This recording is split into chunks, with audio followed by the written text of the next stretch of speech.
Welcome to our ஆன்மீக களஞ்சியம் channel. இன்னைக்கு நம்ம பார்க்க போகிறது தெய்வத்தின் குரல் 7ஆம் பாகம் 11ஆம் அத்தியாயம் ஸ்ரீ சுப்பிரமணியாய நமஸ்தே. அதில் எல்லோருக்கும் பொதுவான சுவாமி. பூசுராதி சமஸ்தஜன பூஜிதாப்ஜ சரணாய. பிராமணர் முதலான எல்லா மக்களாலும் பூஜிக்கப்படும் தாமரை பாதங்களை உடையவர் சரணாய. பாதங்களை உடையவருக்கு நமஸ்காரம் என்று பல்லவியில் வரும் நமஸ்தேயோடு சேரும். பூசுராதி பிராமணர் முதலிய. பூசுரர் என்றால் பிராமணர், சுரர் தேவர்கள். யாகம் செய்து தேவர்களை பூமிக்கு வரவழைப்பதால் அவர்களுடைய அனுகிரகத்தால் பூமிக்கு பலவித சேமங்களை உண்டாக்குவதால் பிராமணரை பூசுரர் என்பது. அந்த கடமையை சரியாக செய்தால்தான் இந்த பட்டம். இல்லாவிட்டால் பிரம்ம பந்து என்று கேலி பேர்தான். பிராமணர்களுக்கு உறவுக்காரன் என்று அர்த்தம். என்ன கேலி புரிகிறதொல்லையோ? இவனை பிராமணன் என்று சொல்வதற்கான லாயக்கு இவனுக்கு இல்லை. ஆனால் இவன் எந்த குடும்பத்தில் பிறந்திருக்கிறான்? இவனுக்கு உறவுக்காரர்கள் யார் என்று பார்த்தால் அவர்களெல்லாம் பிராமணராய் இருக்கிறார்கள். அதனால் இவனை பிரம்ம பந்து என்று வேண்டுமானால் சொல்லிவிட்டு போகலாம் என்று அப்படி பேர் சொல்லுவது. பிராமணரின் சுவாமி சுப்பிரமணியர். ஆரம்பத்திலேயே பார்த்த சமாச்சாரம். மகிதேவ தேவரே பூசுர பூஜிதர். அப்படியானால் பிராமணருக்கு மட்டும்தான் சுவாமியா என்றால் அப்படி இல்லை. அத்தனை ஜாதி ஜனங்களுக்கும் அவர் சுவாமி. அவருடைய 2 பெண்டாட்டிகளில் ஒருத்தி சூரமகள், ஒருத்தி குரமகள் என்று சொல்வார்கள். ஜீவ வர்க்கம் முழுவதற்கும் அவர் சுவாமி. அவர் திராவிட சுவாமிதான். தமிழ் தெய்வம் என்று ஒருத்தர் சொல்கிறார், இன்னொருத்தர் அவர்தான் பிராமண சுவாமி. பேரே சுப்பிரமணியர் என்கிறார். வாஸ்தவத்தில் அவர் எல்லார் சுவாமியும் தான். தீட்சிதர் இந்த கட்சிதான். இதுதான் நமக்கு மனசுக்கு பிடித்திருக்கிறது. சண்டை சாடி இல்லாமல் சர்வஜன ஐக்கியத்தை உண்டாக்குவதாக இருக்கிறது. சுவாமியின் பேரில் நாம் எல்லாம் ஒன்று சேரத்தான் வேண்டுமே தவிர கட்சிகள் ஆடிக்கொண்டு பிரிந்து போகக்கூடாது.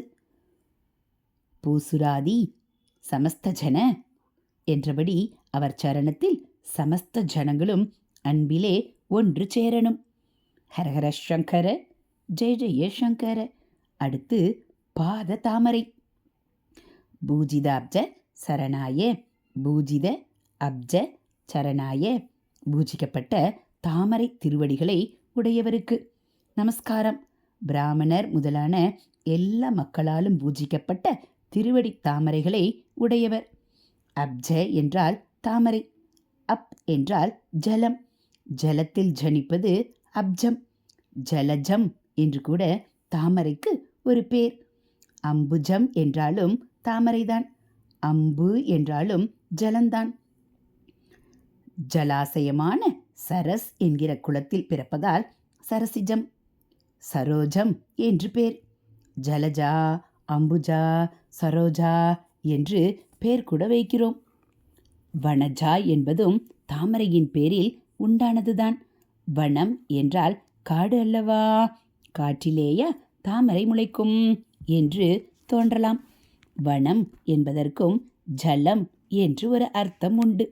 ஜலத்துக்கு கம் என்று இன்னொரு பேர். கம்மில் பிறப்பதாலேயே தாமரை கஞ்சம் கஞ்சம் என்பது. கஞ்சலோச்சனே கஞ்ச தளாய தாட்சி என்றெல்லாம் பாட்டுக்களில் வருகிறதல்லவா? நீரமும் ஜலம்தான். நீரம்தான் நீர். தாமரையை நீரஜம் என்று சொல்கிறோம். இப்படியே வாரி, அதுவும் ஜலந்தான். அதை வைத்து வாரிஜம் என்பது. அப்ஜம் என்றால் தாமரை என்று சொல்ல வந்தேன். சமஸ்த ஜனங்களும் பூஜை செய்து பூ போடும் பாதம் தாமரை பூவாக இருக்கிறது. அத்தனை அழகு, குளிர்ச்சி, சௌகுமாரியம், மென்மை. தாமரையிலிருந்து தேன் வழிகிற மாதிரி திருவடி தாமரையிலிருந்து காருண்யாமிருதம் வழிகிறது. ஹரஹர சங்கர ஜெய ஜெய சங்கர.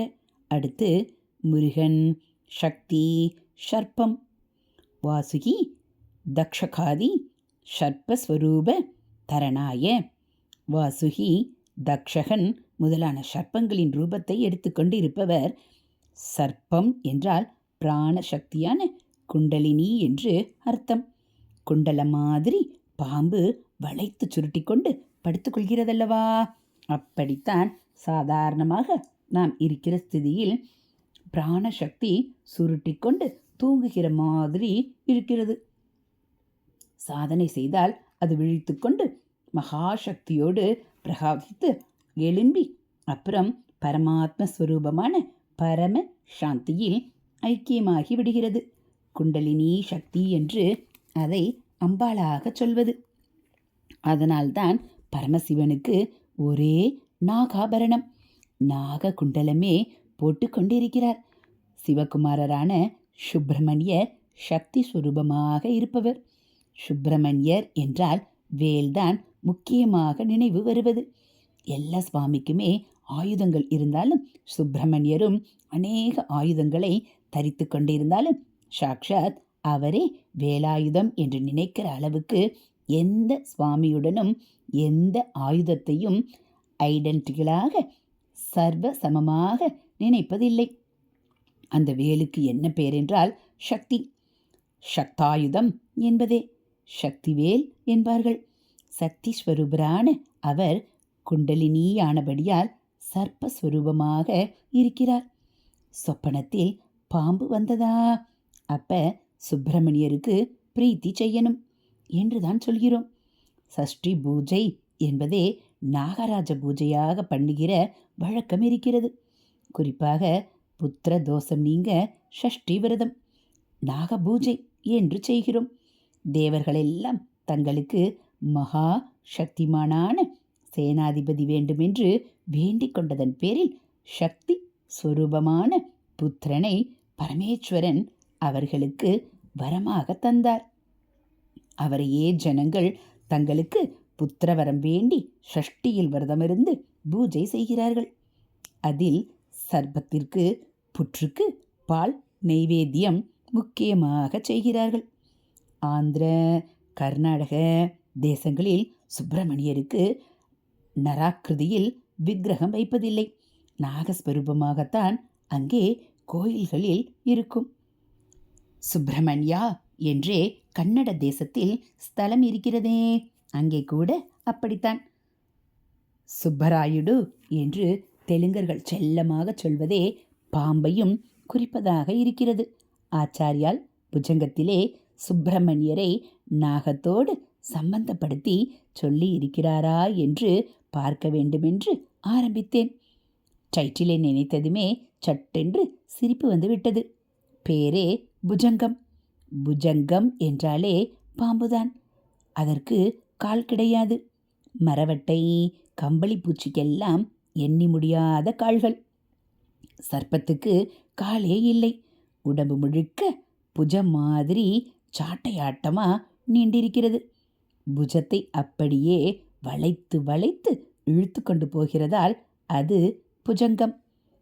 பாம்பின் கதி மாதிரியே அமைந்த ஒருவித சந்தத்துக்கு புஜங்க பிரயாதம் என்று பெயர். அந்த மீட்டரில் உள்ள ஸ்லோகத்தை சொல்லும் போதே பாம்பு வளைந்து வளைந்து போகிற மாதிரி இருக்கும். ஆச்சாரியால் பல தெய்வங்களின் மேலே புஜங்கம் பாடியிருக்கிறார். ஆனாலும் புஜங்கம் என்ற மாத்திரத்தில் நினைப்பது சுப்பிரமணிய புஜங்கத்தை தான். மற்ற சுவாமிகளின் மேலே அஷ்டகம் பஞ்சரத்னம் இன்னும் பலவிதமான ஸ்துதிகளையும் பண்ணிவிட்டு ஒரு புஜங்கமும் பண்ணியிருக்கிறார். ஆனால் சுப்பிரமணியர் பேரில்தான் சொல்ல வேண்டியது. அத்தனையையும் அடக்கி ஒரே ஒரு புஜங்கம் மட்டும் பண்ணி நிறுத்திவிட்டார். இதுவே ப்ரூஃப் தான். அவர் நாக சுப்பிரமணியமாகவே சுவாமியை காட்டுவதற்கு என்று புரிந்தது. ஹரஹர சங்கர ஜெய ஜெய சங்கர, ஹரஹர சங்கர ஜெய ஜெய சங்கர. மகாபிரியவா சரணம். இதுபோல் தெய்வத்தின் குரல் பகுதிகளை நீங்கள் தினந்தோறும் கேட்கணும் அப்படின்னா மறக்காமல் நம்ம சேனலை சப்ஸ்கிரைப் பண்ணுங்கள். கூடவே பெல் ஐக்கானை கிளிக் பண்ணி ஆளுங்கிற பட்டனையும் அழுத்திடுங்க. நம்ம சேனலில் வரக்கூடிய தெய்வத்தின் குரல் பகுதிகள், மகாபிரிவ மகிமை, மகாபிரிவ அருள்வாக்கு, ஆன்மீக தகவல்கள் எல்லாம் உங்களுக்கு பிடிச்சிருந்தா ஒரு லைக்கும் கமெண்ட்டும் கொடுத்து உங்களுக்கு தெரிஞ்சவங்களுக்கும் ஷேர் பண்ணுங்கள். ஹரஹர சங்கர, ஜெய ஜெய சங்கர, காஞ்சி சங்கர, காமகோடி சங்கர, காமாட்சி சங்கர, காமதேனு சங்கர, மகாபெரியவா சரணம்.